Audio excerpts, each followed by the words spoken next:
Little Leo's big sleepy mystery. Chapter 1. Leo എവിടെ? കുഞ്ഞായ Leo അവന്റെ തൊട്ടിലിൽ ഉറങ്ങാനുള്ള സമയം. പക്ഷെ അവനില്ല.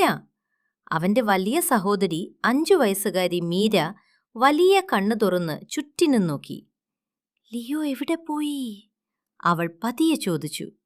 അവളുടെ കയ്യിൽ മൃദുലായ ഒരു വെള്ളക്കടുവയുടെ കളിപ്പാട്ടമുണ്ടായിരുന്നു. അവൾക്ക് ലിയോയെ വേഗത്തിൽ കണ്ടെത്തണം. ചാപ്റ്റർ 2. നീലപുതപ്പിന്റെ സൂചന. മീര തൊട്ടിലിനടുത്തേക്ക് നടന്നു. ഒരു നീല പുതപ്പ് താഴെ കിടക്കുന്നു. ലിയോ എന്നും ഈ പുതപ്പാണ് ഉപയോഗിക്കാറ്. അവൻ എവിടെയെങ്കിലും പോയി ഒളിച്ചിരിക്കുകയാണോ? മീര ഓർത്തു. അവൾ പുതപ്പിനെ നോക്കി തലയാട്ടി. ഇതൊരു സൂചന ആയിരിക്കുമോ?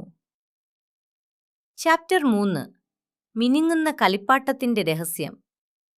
പുതപ്പിന്റെ അടുത്ത് ഒരു മിനുങ്ങുന്ന കളിപ്പാട്ടം കിടക്കുന്നു. ലിയോയുടെ പ്രിയപ്പെട്ട കളിപ്പാട്ടമാണത്. ഒരു ചുവന്ന കാർ.